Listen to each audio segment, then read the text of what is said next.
Awesome. Well, I'm glad to welcome Brad Blazar to the High Performance Success Summit Virtual Wealth Expo. Brad's going to be talking about how to leverage other people's money to grow your businesses so you can achieve more success and financial freedom. I can tell you Brad's is my coach. I mean, he's fantastic. He's helped empower a lot of people to change their lives for the better. So I really want to welcome Brad Blazar here to the High Performance Success Summit. Great. Well, thank you for the warm introduction, Jason. It's great to be here and to share, I guess, what you would call the virtual stage with all the other speakers. Of course, I know Dave Seymour very well. He spoke at my event last year. And of course, I know Paul Fink, the Maverick millionaire. For everybody that does not know me or perhaps does not follow me, my name is Brad Blazar. You can find me on social media, on Instagram. That's just my first and last name, Brad Blazar. On Facebook, we have, of course, a couple of different groups, but I want to start today by sharing with you all a couple of things that I believe. I believe, number one, that everybody in life deserves a great coach. What I have found is people that work with coaches or work with mentors will traditionally be more motivated, be more inspired, but most importantly, they will out-earn and create more wealth than their peers. The second thing that I believe is that if you understand the concept of changing your habits to create a new belief system, those new beliefs will over time define for you a new reality. You see, everybody in life wants six-pack abs, but very few people are willing to go to the fitness center or to the gym every day to get them. Why? Because it requires a lot of hard work. But the other thing that I believe is that all of you that are here at the High Performance Success Summit are here for a reason. And it's because you desire to have more in life. You desire to have more abundance. Perhaps you desire to have more money. Perhaps you just desire to have better relationships with other people. But you're here today for one reason. And it's my belief it's because you desire more. But there's a problem with that. You see, many of you have this goal. Maybe you have this dream. And that dream is, I want to start a business. Like I've always had this dream, Brad, of doing something bigger with my life. I want to start a business. Some of you that are here perhaps want to get into real estate. But there's one thing that's holding you back. And for a lot of you, that one thing is a lack of money. You lack the necessary capital to do that bigger thing that you want to be doing with your life. And here's the funny thing. The lack of money or the lack of capital is really not an excuse. You see, it's a limiting belief. Maybe it's some fear. Maybe it's some self-doubt. But all the money you need to do anything in life you want to do is readily available. It's at your fingertips. And we refer to that as OPM, other people's money. Robert Kiyosaki, in the wonderful book, how many of you have read the wonderful book, Rich Dad, Poor Dad? Just share in the chat if you've read that. Yes, I have. But Robert Kiyosaki, who I've met, as well as Sharon Lechter, who spoke at my event last year, considered one of the greatest financial literacy experts probably in the world because she was largely responsible for the success of that. They say that understanding the key principle that using OPM is a fundamental principle to building and creating wealth is a very, very important concept to understand. You see, you can do things with your own money, buy a house, maybe get into the rental business. But when you understand how to leverage and how to use other people's money, the sky is the limit. That's how empires are made. That's how you're able to create what I call generational wealth and change not only your life, but the life of everybody in your family all the way down through generations. It's understanding this key concept. Now, I want to share my story with all of you because like many of you here, I grew up in a, I guess what you'd call middle-class family. We certainly weren't rich, by anybody's means. My dad was highly educated. He had a law degree as well as an MBA and went to work in the real estate industry as an executive. My mom, for the most part, was a stay-at-home housewife, and she was a stay-at-home mom until me and my siblings got to an age, and then she went off to work, working in Dallas, Texas as a real estate agent. But just like in Robert Kiyosaki's life, there was another person in mind, and that person was my rich uncle Henry. Now, my rich uncle never had more than a sixth grade education. He was orphaned and had two sisters. And as a young man, went to work in New York City in the textile industry, basically working in the large textile factories pre-Depression. And his job was to just carry large bolts of fabric on his shoulder from one seamstress to another. And one day, a gentleman came up to him and said, "Henry, I've been watching you. You have a lot of charisma, and I'd like to form a partnership. I've got money. You've got knowledge of the textile industry." And together, they created a clothing line called R&K Fashions, which grew and ultimately became one of the most successful women's clothing lines pre-Depression. And then at a later date, they sold that company for tens of millions of dollars. At one time, he was investing alongside the Hilton family and owned interest in many Hilton hotels. He also owned the Palm Beach Country Club, which is, of course, down in Palm Beach. And I remember at the age of about 7, maybe I was 8 years of age, it was after Thanksgiving. We were there at the club. And after dinner, he took me by the hand and he started walking me around the country club dining room. And he would point to certain entrepreneurs. And he said, "Brad, you see that man over there?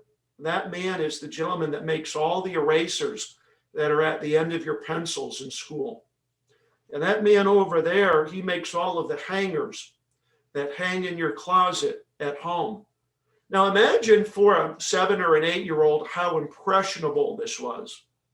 And then I remember he put his hand on my shoulder and he said, "Brad, someday, if you're able to find out what you're really, really great at, like your hard skill where you can package that up, create content around it, and then deliver it to the world where it helps transform and change other people's lives, it'll make you hugely successful in the process as well."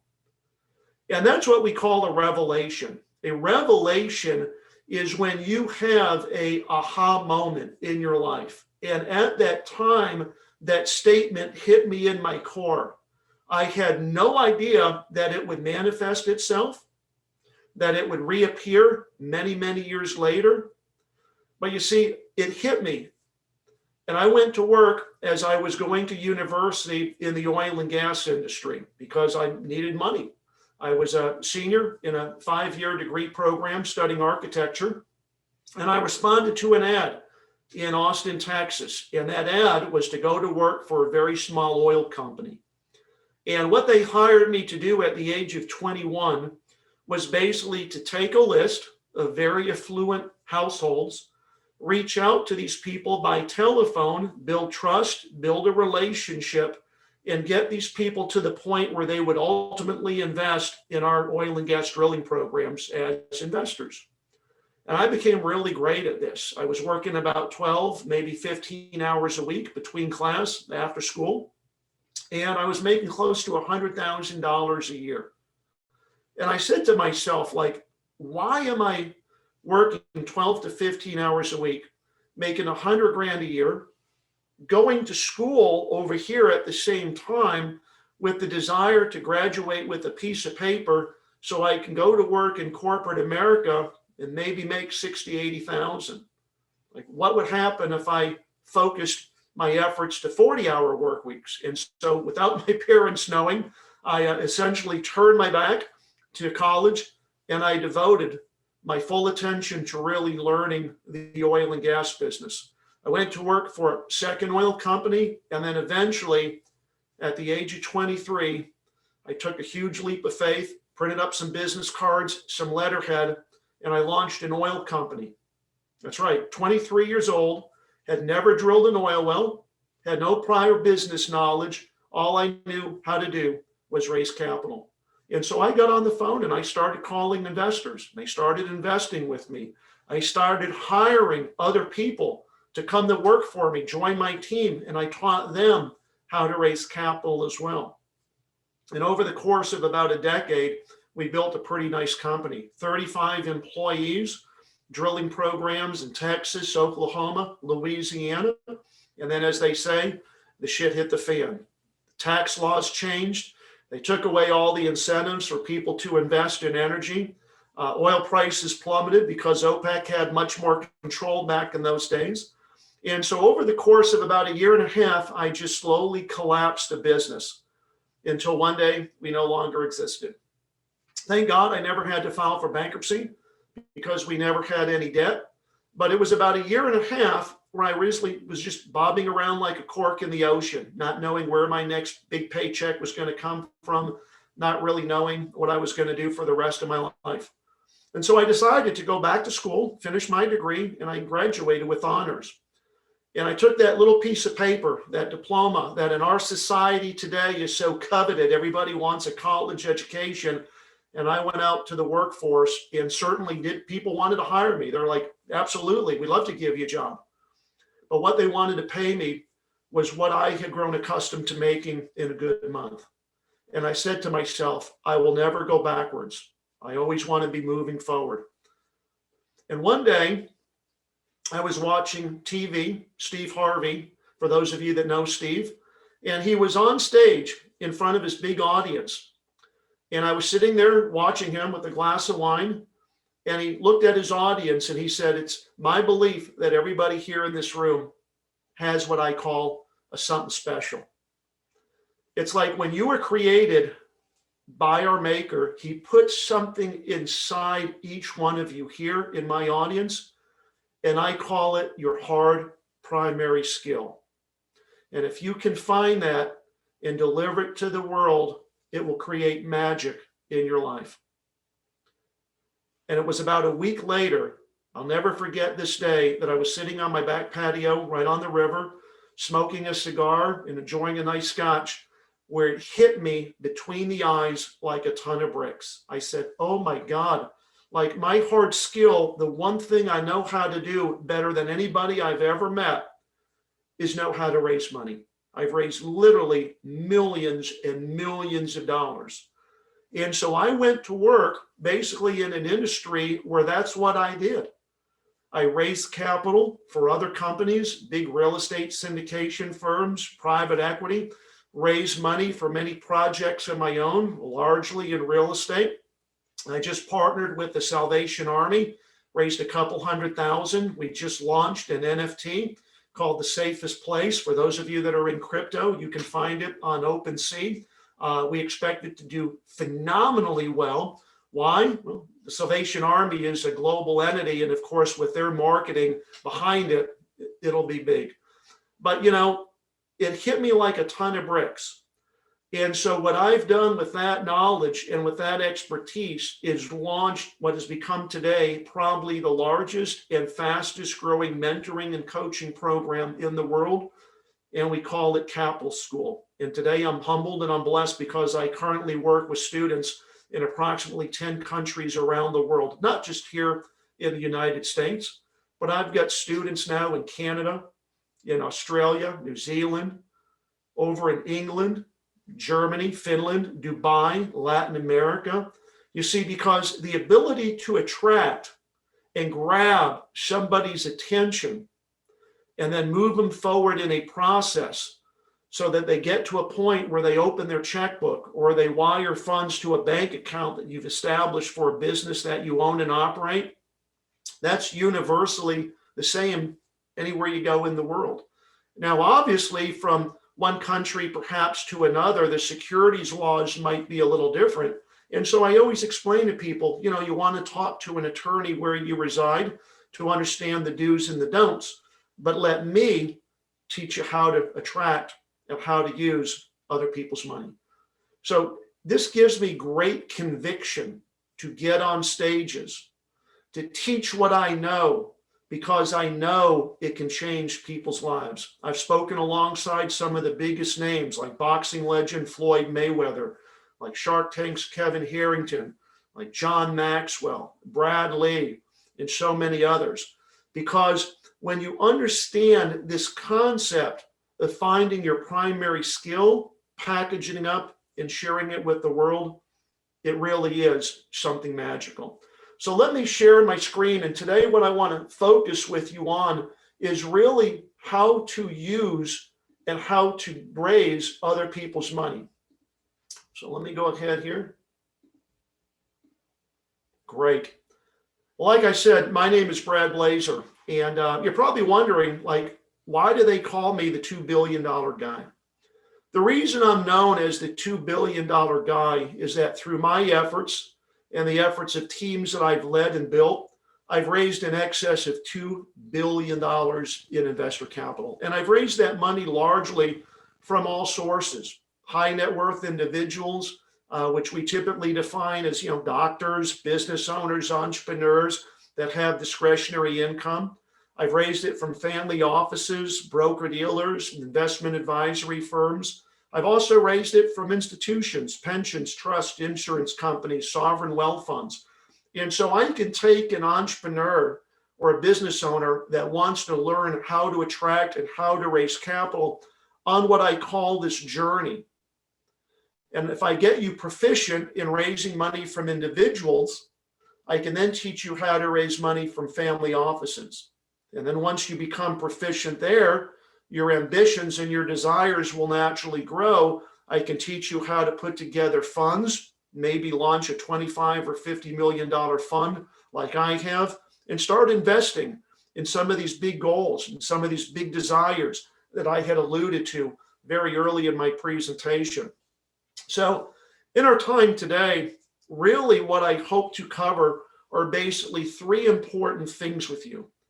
And at the end of my presentation, I'd like you to use these three things as what I would call your barometer. It's like, did Brad deliver on what he was here to deliver?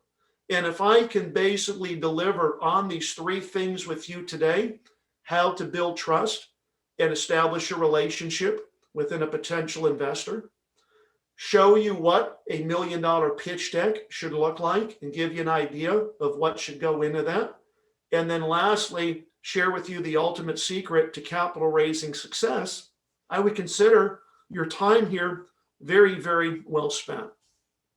Now, you might be asking yourself, why is it so important to learn how to raise and how to use other people's money?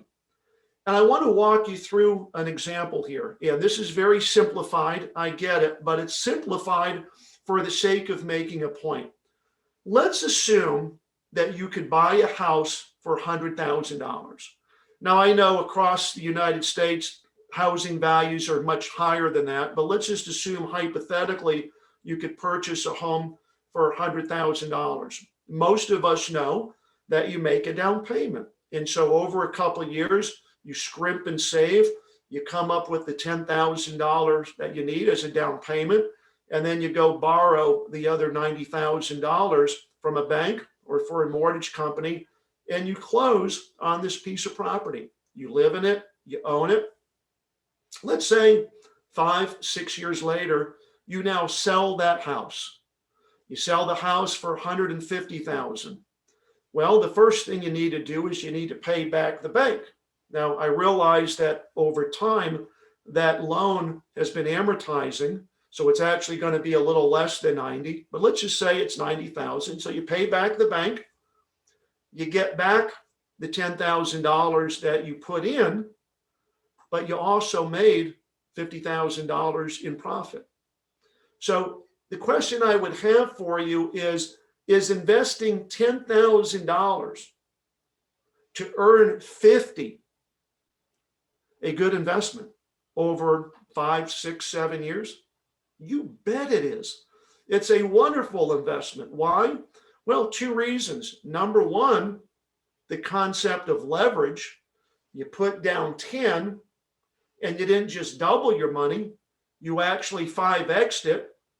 So you were able to create $50,000 with just a $10,000 investment by investing in one piece of real estate. And unfortunately, that's where most people stop. But let me share this with you. Imagine if you learned the skill of acquiring other people's money and you learn how to attract 20,000 from one investor, and then 20,000 from a second investor, and then 20,000 from a third investor, and then a fourth and a fifth. You see, the reason I've gone from 10,000 to 20 is typically with investment property, you need to put a little bit more money down.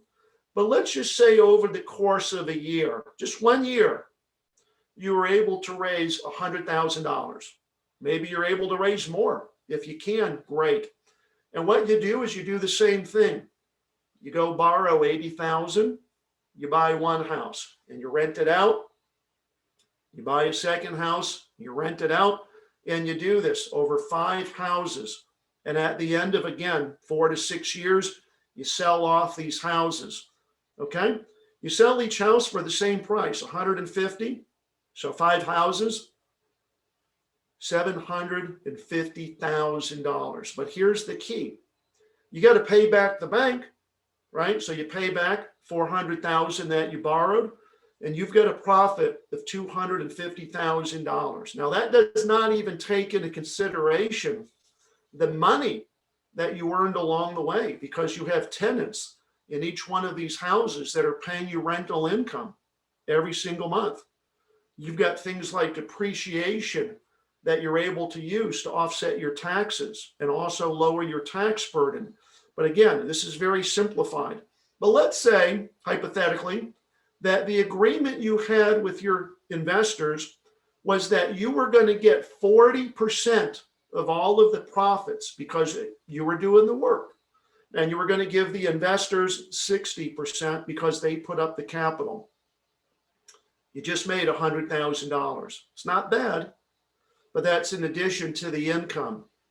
But let's say that you were able to do this not 5 times, but maybe 10. And obviously, the price of homes is not $100,000. Maybe the average price where you live is $400,000. And so these numbers might be 3, 5 times what I'm reflecting here.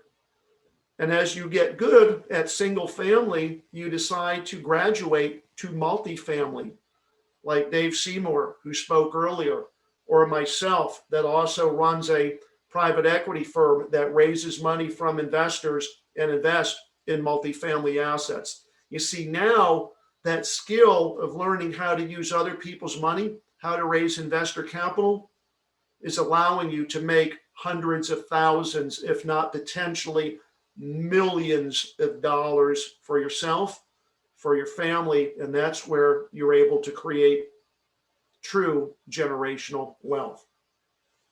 I want to share a testimonial with you just from one of my students, Nicholas. Nicholas Breen lives in Las Vegas. He joined my coaching program back in January of this year, and he had been struggling to raise capital. He'd been floundering. He was having some success, but once he signed up for a coaching program and understood a few key principles, the light bulb went off, and literally in the last 3 months, he's raised about $6 million in investor capital. So let me just share this quick clip with you from Nicholas. Yeah, so working with Brad has been really great.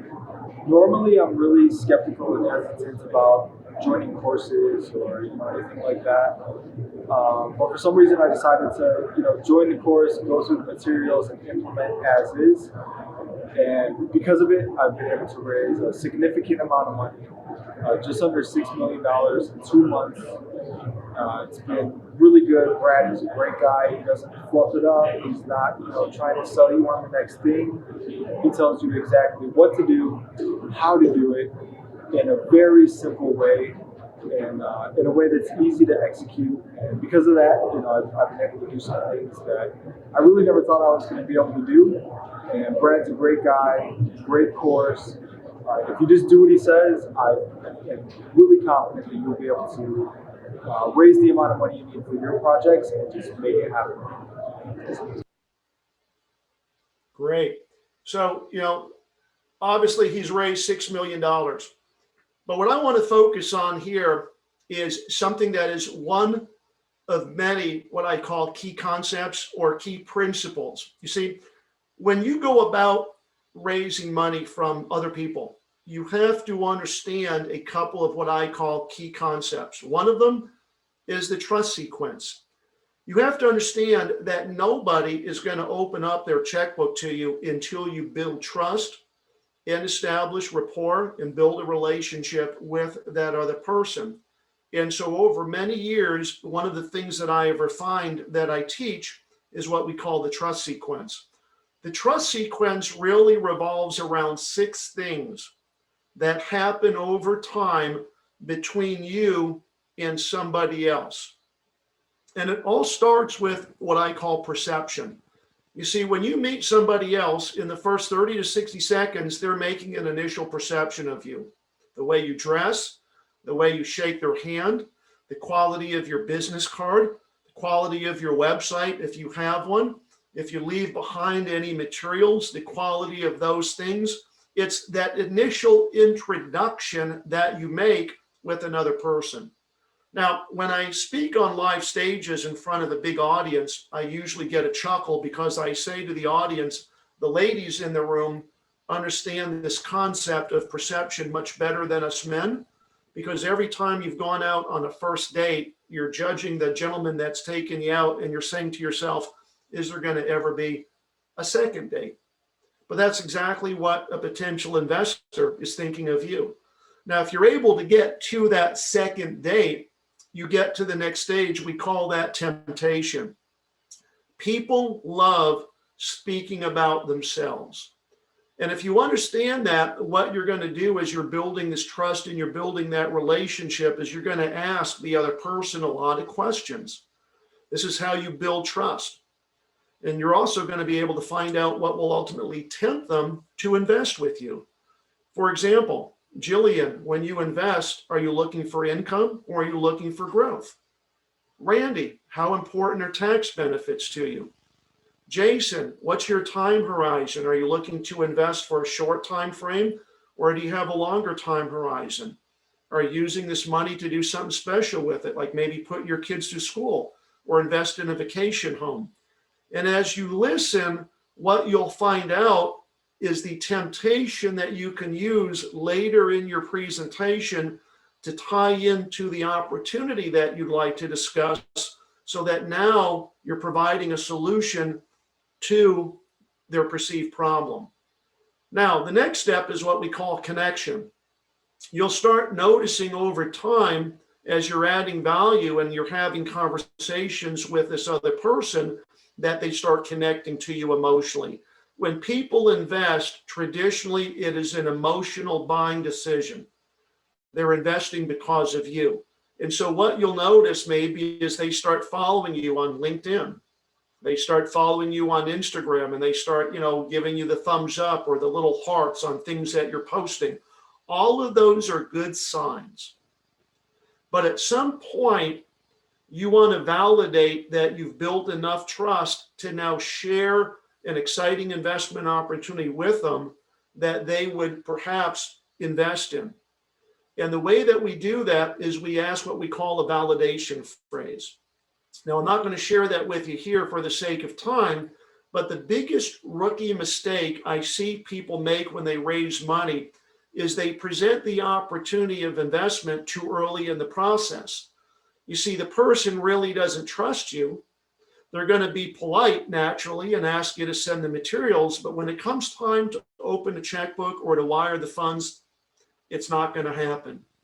And you leave puzzled and bewildered, thinking you've done everything right, thinking you've given a great presentation, and you're wondering, why have they not invested? It's not you. It's not the deal. It's just that you presented at the wrong time in the process. And so this validation phrase that I've perfected over many years is simply one question that we ask to the prospect. And when they answer in the affirmative, you tee yourself up for success, and you can now come back on the next meeting or the next Zoom or the next call, pitch your heart out, and significantly increase your odds of getting a potential investor. So now let's assume that they invest. They write a check. You now have an investor. That's what we call attachment. They're now attached to you as an investor. They want to see you become successful. And then you just rinse and repeat the process by going back to them and saying, now that you're an investor of ours and you've seen some success, who are you connected with that we should also be speaking to? And by doing this over and over and over, you're literally able to raise hundreds of thousands, millions of dollars. I mean, look at my friend Dave Seymour at Freedom Ventures. He's raised literally tens of millions of dollars and owns these beautiful apartment buildings, much like my company, 5 Star Capital. That's why learning how to use other people's money is such a key principle in building wealth. And that's why my good friend Sharon Lechter and Robert Kiyosaki said it's a superpower that everybody should try to master. So here's the steps on how to get money from high net worth investors. The first thing is you need to define your audience. You need to define your investor avatar. Are you raising money from individuals? Are you trying to raise money from family offices? Second, you need to warm up that audience through some type of outreach. Now, the great thing today is you can use social media. That's perfectly legal, and a lot of people are doing that. So you create ads. You drive people to a future event, like a webinar that you might be hosting. And then you begin the process of sending out your offering materials to those people that have raised their hand and said, yes, I'm expressing interest in your project or whatever it is you're doing. You close that person, they send you money, and then you just rinse and repeat like I said earlier. Now, is it that easy? I wish it was. You see, raising money, especially large amounts of money, requires tremendous effort and a lot of hard work. But you've got to understand some of these key concepts. Much like the trust sequence, another key concept is the 4-step sales blueprint. Most people, like I said, rush the process. So the advice I always give is slow down, build trust, add value, lead with value first. It's kind of synonymous to being a boxer in a boxing ring. You want to come in and you want to jab a few times. And after you've jabbed a few times, you can come in with the left hook, which is the knockout punch, and that's when you ask for the investment. But you see, understanding how to raise lots of money also focuses on psychology. For anybody that's ever been in sales and understands closing and many closing techniques, you understand there is a lot of psychology in the closing process. It's not what you say, but how you say it, when you say it, and the words you choose to say that are going to enable you to have success raising money from other investors. And the beautiful thing about this 4-step blueprint is it can be sourced and used regardless of how that investor comes to you. Doesn't matter whether it's a referral, doesn't matter whether it's a cold lead, doesn't matter whether it's somebody at a networking group. This 4-step framework that we teach can be used and works magic if used properly. Now, I want to outline the process of the framework. The 4 key steps are, number 1, the first meeting or the first call, all you're doing is you're just building rapport. You want to let that person know right up front you're not calling to offer them anything today. All you're doing is you're asking questions. And you might end by saying something simple like, I would just love to send you a brochure that explains who we are and what we do. Now, the second call or the second meeting, again, you're checking in. Did you get the information I sent? Wonderful. And you continue asking questions. You continue building trust. And at the end of the second meeting or the second call, this is where you're going to throw in that validation phrase. You want to validate that this person now trusts you enough to come back on the third meeting and actually offer the opportunity. And then typically on the third call or the third meeting, you're offering the investment. You're doing it properly, the way that we coach and the way that we train. And then in the fourth call, you're closing. You're completing the paperwork. You're completing the investment process with them. And then you're just repeating the cycle over and over and over again. And it doesn't matter whether you're trying to raise $1 million. Doesn't matter whether you're trying to raise $5 or $10 million. The process is exactly the same. And what you'll find is people are willing to open their checkbook and send you a check for $25, $50, in many cases, depending on how wealthy they are, $100,000. And as you see here, there's all types of investors. And there's all different types of investments. Some people like equity. They want to own part of the business, or they want to own part of the real estate. There are other investors that are what we call debt oriented. All they're looking for is a stream of income. And if you say, look, we structure this as a note, we're going to give you interest. It's going to be paid to you every quarter. And at the end of 3 years, you're going to get all your principal back. There are a lot of investors that are fine with that. They don't really want any upside growth or appreciation.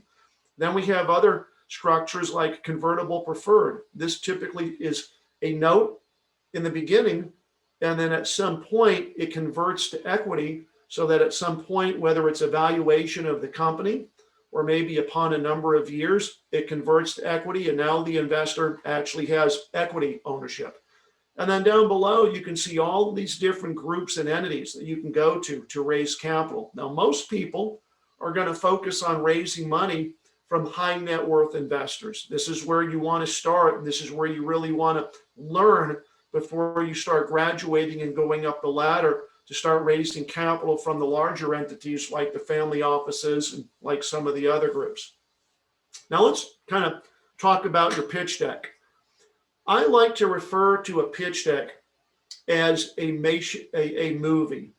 And you got to realize that if you're going out there with the ambition of trying to raise $1 million, you better look like $1 million. So your pitch deck is your business plan really translated typically into a PowerPoint presentation. Now, you're going to have a business plan or an executive summary, depending on how much you're raising. You might even have an offering memorandum that goes into the risks and the investment objectives of how much you're raising and the key principles and all of those types of things. But what I have found in raising money for close to 35 years now is that very few people are going to sit down and read through the entire offering memorandum. Why? Number one, it's written by attorneys, so it will put you to sleep pretty quickly. It's got a lot of risk disclaimers in there that are simply boilerplated. And number three, if you do a really good job in putting together your pitch deck, the pitch deck is really what's going to sell the opportunity and ultimately convince that person along with you and your confidence to get them to move forward. So unlike the executive summary or your offering memorandum, the pitch deck itself tends to be more visual.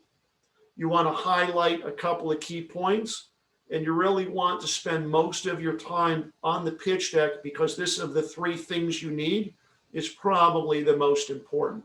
So what I want to share with you today is what $1 million pitch deck should look like, because I've seen hundreds over my career. And I want to show you what I call the before and after, so you can get a sense of what should be in a really, really good pitch deck. One of the big rookie mistakes that I always see is people don't use pictures. They have great content. They're trying to explain their business. And so they put a lot of words into their pitch deck, but they forget that the purpose of the pitch deck is to tap into the emotional side of that investor's mind. And the way you do that is with pictures. So here's the same company you see here. And you can see here that when we came back with our constructive critiques after they sent it to us, we said, look, man, we've gone through your deck. You've got a great business. You've got great content, but you need more pictures. And so you can imagine for a company that's putting together a proposal for a family to have a beautiful picture of a family on the front holding hands, that obviously resonates with the potential investor much, much more. Now, you want to make sure you put pictures on the cover slides.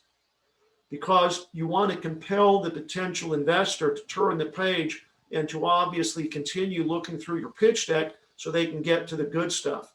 So mistake number one that a lot of rookies make is they don't use pictures to grab attention with their cover slides. Remember, the number one thing in the trust sequence, which we just went over a few minutes ago, perception. The second is you don't use good quality pictures. Now, a lot of times when you're putting together a presentation or a pitch deck, especially for entrepreneurs, people in real estate, you like to use a big aerial photo, right? You like to say, hey, here's the property that we're buying. But you can see the difference in the before and after that by just grayscaling the area around the property. What I've been able to do is physically highlight the property that we're purchasing. And what this does for the investor is it actually helps bring their attention directly to what we want them to focus on. So all we were able to do is really work around the image to bring out three-dimensionally what we want them to focus on, which in this case is the property that we were acquiring. And what this does is it helps the reader or helps the potential investor focus their eyes and the audience on exactly where and what you want them to look at. Another big mistake that we frequently see is not being consistent with the look and feel. We like to call this your brand. Okay, the idea is to make all your slides visually consistent to the rest of your marketing, your website, your social media, your business cards, your printed material. And when you do this well, what this will do for you is it will create brand equity, and that differentiates you from your competitor. Now, here's something that I learned that I want to share with all of you. The biggest, best companies in the world, everybody from Apple to Disney to Amazon to Tesla, whenever they hire a large marketing company to come in and put together a big ad campaign, one of the things that they traditionally do in having that conversation is they say, we want everything you create and design to stay within this color palette. You see, a color palette is a palette of colors, usually somewhere between 5 to 7, that represents your brand. And you should try to use those colors throughout everything, from your pitch deck to your business cards, to your website, to your presentation, to everything you do, so that there's uniformity across everything. It ties everything together. Imagine, for example, if your website was red, gold, and orange, and then your pitch deck was gray, black, and white. There wouldn't be any similarity. There'd be a clash between those two. But by being consistent, you're able to create that brand equity that's going to rise you head and shoulders above others, perhaps that are not aware of this concept of using a color palette. But do this, and I guarantee it will elevate you above many other people that you might be competing with. And again, like I said earlier, not using pictures. This is one of the big rookie mistakes we always see people make when they're trying to raise capital and putting together their PowerPoint presentations for the first time, is you want to include pictures that bring basically your story to life. You want the investor to know who you are, what you do, why you do it. You also want to discuss with the potential investor some of the potential risks and how you would overcome those risks if in fact you did see them. And then you want to close with a very compelling statement to create the urgency. We call that FOMO, fear of missing out, to move them forward in the process so that you can come in hopefully on the next meeting and ask for the sale and close. So here are the steps kind of outlined in raising money. Create a business plan. Like I said earlier, most of you are here because it's my belief you have this desire to do something bigger with your lives. It's like you've made the decision, I want more, I just don't know how to get it. Or maybe I'm held back in getting more because I don't have the money. I like to help you learn how to attract that capital so that you can do something bigger with your life. So the first thing you do is you decide, what do I want to do? Maybe you want to invest in e-commerce. I have a lot of students successfully raising money to buy e-commerce businesses on Amazon or start their own. Maybe you want to get in real estate. Obviously, real estate's a capital intensive industry. You need money to make money. Maybe you want to buy a franchise. Maybe you want to do something like, buy a Subway or buy a McDonald's and be an entrepreneur in that regard. All of those things require capital. But once you create a business plan, the second thing you need to understand is you need to put together a strong team. You need to have a team of advisors, people that you're going to work with, people that might mentor you, people that might coach you, because investors don't invest in great ideas. What we actually invest in are entrepreneurs that have good ideas or good opportunities that convince us they can execute on those things. You see, if you can't execute on that opportunity or that idea, it's worthless. And that's something I learned from many of the sharks in Shark Tank as to why people come on the show with a great product, but then they walk out the door without getting the funding that they're there for. It's not that they're a bad person. It's just that they oversaw one key aspect and they didn't convince the sharks that they could execute on what it was they were trying to do.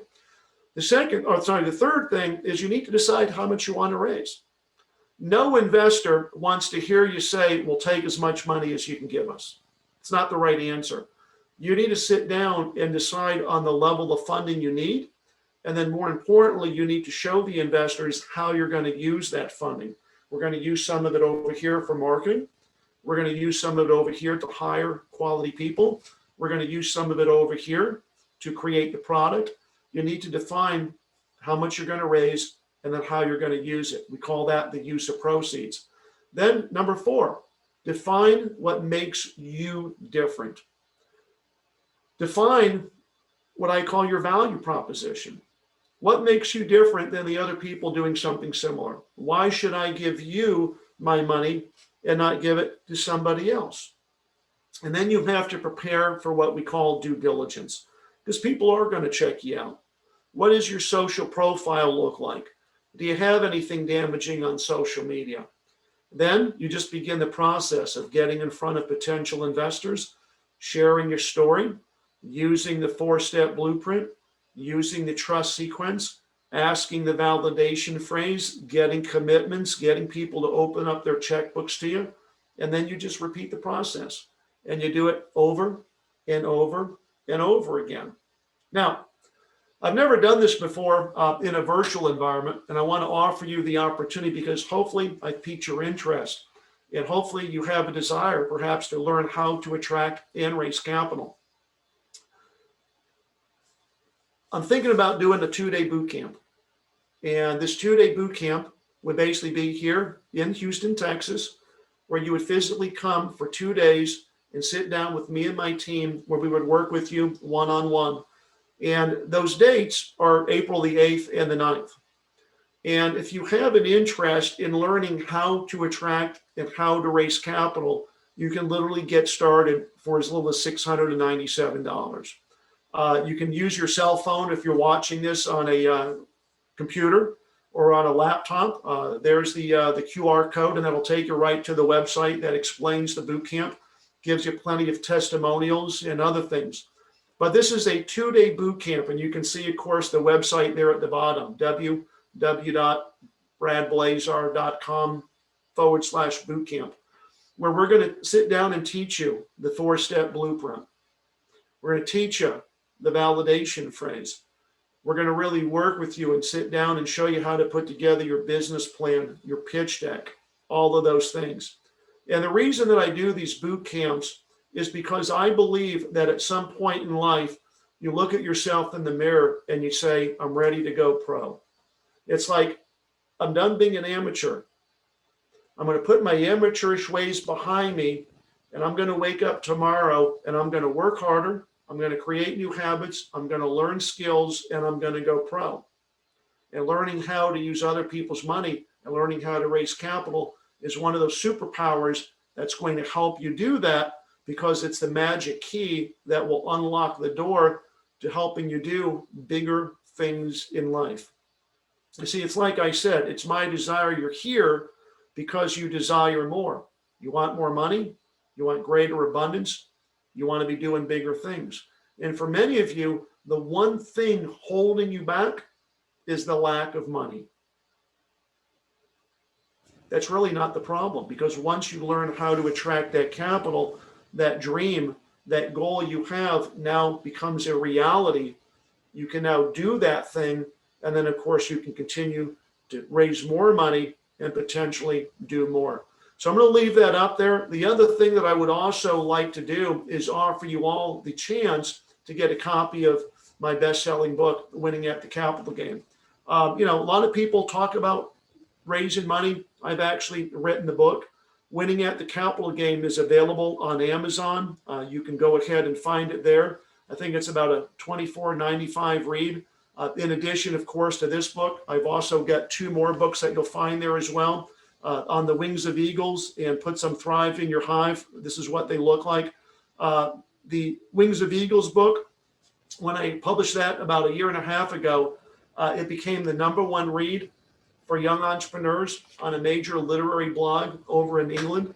And so if you're an entrepreneur, if you're a business owner, on the Wings of Eagles, which you'll find on Amazon, like I said, it's the #1 read for young entrepreneurs on a major blog. But I'd like to basically inspire you to get a free copy of my book, Winning at the Capital Game.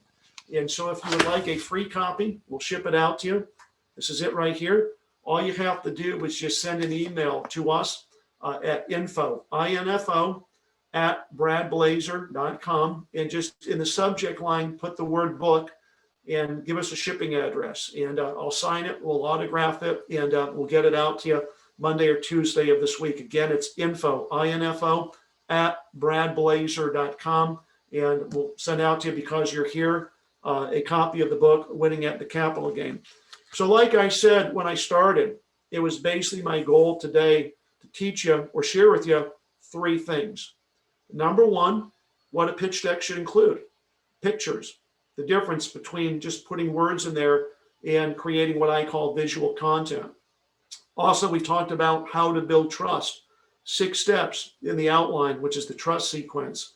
And more importantly, we shared with you today why it's important to really develop and understand this skill of using and raising money from other people. Now, I want to go ahead and just open it up here for any Q&A. If anybody has any questions, we'll stay on for a couple minutes.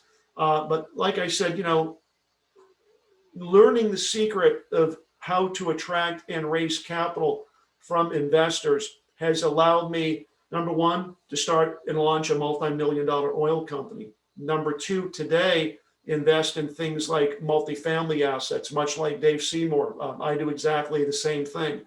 And more importantly, #3, it's to really empower and teach other people like Nicholas and like many other students how to go out there and attract and raise money. The best part about this is this can be done anywhere. The second thing is your age, your experience really has no bearing on your ability to raise money, because after all, how could I, as a 23-year-old kid, go out there and raise millions and millions of dollars without really ever drilling an oil well or without really having any prior business experience? The key is really the confidence.